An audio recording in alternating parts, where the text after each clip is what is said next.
दोस्तों, राजनीति में संकट तब नहीं आता जब विरोधी हमला करे, बल्कि तब आता है जब जनता सवाल पूछने लगती है। और आज सवाल उठ रहे हैं प्रधानमंत्री नरेंद्र मोदी पर। बंगाल से लेकर दिल्ली तक हर तरफ विरोधी बयानबाजी और सियासी हमले तेज हो गए हैं। ममता बनर्जी ने सीधे कहा, आप प्रधानमंत्री हैं, सिर्फ बीजेपी के नहीं पूरे भारत के बनिए। क्या सच में मोदी को लोकप्रियता पर असर पड़ने लगा है? क्या बंगाल की घटनाएं आने वाले चुनावों का माहौल बदल सकती है? और क्या मोदी की राजनीतिक यात्रा अब नई चुनौतियों में फंसने वाली है?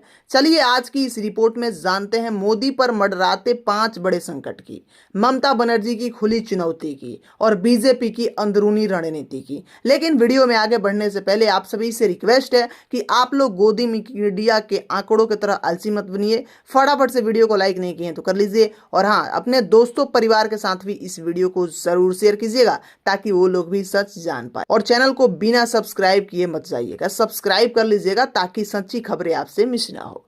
दोस्तों, कहानी शुरू होती है पश्चिम बंगाल से, जहां हाल ही में बाढ़ और राहत कार्यों के दौरान बीजेपी नेताओं पर हमले हुए। प्रधानमंत्री मोदी ने इसे लेकर ममता सरकार पर बड़ा आरोप लगाया। ये राज्य सरकार की असफलता है, टीएमसी बीजेपी नेताओं पर हमले करवा रही है। उन्होंने कहा कि बाढ़ से पीड़ित जनता को राहत देने की बजाय टीएमसी नेता राजनीतिक नाटक कर रहे हैं। लेकिन जवाब में ममता बनर्जी का पलटवार और भी जोरदार था। मोदी जी, आप पूरे देश के प्रधानमंत्री हैं, सिर्फ बीजेपी का प्रचार मंत्री नहीं है। यह बयान पूरे देश में चर्चा का विषय बन गया है, क्योंकि इसने प्रधानमंत्री की छवि पर सीधा सवाल खड़ा कर दिया। देखिए, अब सवाल ये उठता है कि ये मामला इतना बड़ा क्यों बन गया, क्योंकि बंगाल सिर्फ एक राज्य नहीं बल्कि विपक्ष की सबसे मजबूत दीवार है। 2019 में मोदी ने यहां 18 सीट जीती थी, लेकिन अब माहौल बदलता दिख रहा है। ममता ने खुद मोदी पर निशाना साधते हुए कहा, आप हर घटना को राजनीति का मुद्दा बनाते हैं, जबकि जनता को राहत चाहिए। इसके बाद सोशल मीडिया पर PM Modi note BJP trend करने लगा। लाखों लोगों ने सवाल भी किया, क्या मोदी सरकार अब जनहित से ज्यादा राजनीति में उलझ गई है? देखिए, मोदी पर आई 5 बड़ी संकटों को चलिए चर्चा करते हैं। देखिए, सबसे पहले राजनीतिक मोर्चों विपक्ष का एकजुट होना। इंडिया गठबंधन फिर सक्रिय हो रहा है।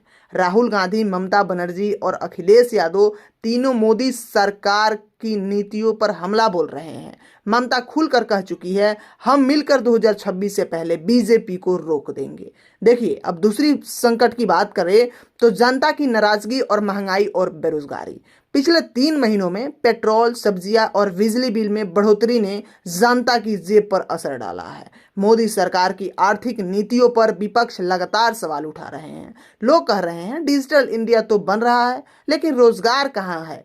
अब देखिए, तीसरी संकट यह है ममता की रणनीति। देखिए, ममता जानती है कि बंगाल से मोदी की छवि को चोट पहुंचाना 2026 के लोकसभा समीकरणों को हिला सकता है। वो हर मौके पर संविधान और संघीय ढांचे की बात करके केंद्र सरकार को कठघरे में रखती है। चौथी संकट की बात कर लेते हैं, बीजेपी के अंदर असंतोष, आंतरिक दबाव।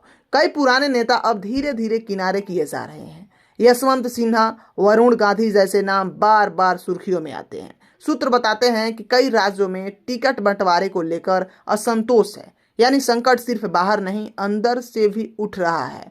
अब 5वीं संकट यह है अंतर्राष्ट्रीय दबाव और विदेशी एजेंसियों की रिपोर्ट। यहाँ पर देखिए, कई विदेशी मीडिया हाउस जैसे रियूटर्स और बीबीसी मोदी सरकार की नीतियों पर सवाल उठा रहे हैं। भारत में अभिव्यक्ति की स्वतंत्रता सीमित हो रही है, हालांकि सरकार इसे साजिश बताती है। लेकिन इन रिपोर्टों के अनुसार देखिए, असर अंतर्राष्ट्रीय छवि पर पड़ सकता है। अब विपक्ष ने ये समझ लिया है कि अकेले कोई मोदी को नहीं हरा सकता। इसलिए ममता बनर्जी, नीतीश कुमार, राहुल गांधी और केजरीवाल एकजुट होकर मोदी विरोधी मोर्चा बनाने में जुटे हैं। यहाँ पर देखिए, ममता ने तो यहाँ तक भी कह दिया कि अगर दिल्ली को बचाना है तो बंगाल से शुरुआत करनी होगी। इंडिया गठबंधन की रणनीति अब सीधी है, मोदी की छवि पर चोट करो, चुनावी माहौल बदलो। देखिए, यहाँ पे आज सोशल मीडिया पर 2 तरह की आवाजें हैं। एक जो मोदी के समर्थन में कहती है, वो जो कर रहे हैं देश हित में कर रहे हैं, और दूसरी जो कहती है अब जनता बदलाव चाहती है। यहाँ पे देखिए दोस्तों, आप सभी से बताते हैं कि जनता अब सीधी सवाल पूछ रही है, क्या मोदी सरकार अपने आखिरी कार्यकाल में सबसे बड़ी परीक्षा से गुजर रही है।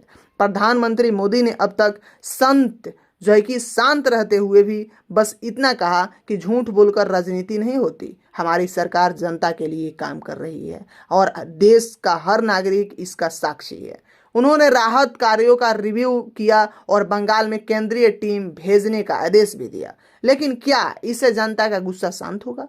यही आने वाले हैं दिनों का बड़ा सवाल है। आप सभी से बता दें कि ये काफी आज की बहुत बड़ी सवाल है कि, लेकिन आपसे बता दें कि इससे जनता का गुस्सा शांत होगा, यही आने वाले दिनों का बड़ा सवाल है। इस पे आप लोग थोड़ा विचार जरूर बनाइएगा। लेकिन दोस्तों, अब तस्वीर साफ है, 2025 का यह समय मोदी के लिए सबसे कठिन दौरे में से एक बनता जा रहा है। बंगाल में ममता बनर्जी, दिल्ली में विपक्ष और जनता के मन में सवाल, तीनों मिलकर एक नया सियासी समीकरण बना रहे हैं। लेकिन याद रखिए, मोदी वो नेता है जो हर संकट को अवसर में बदल देते हैं।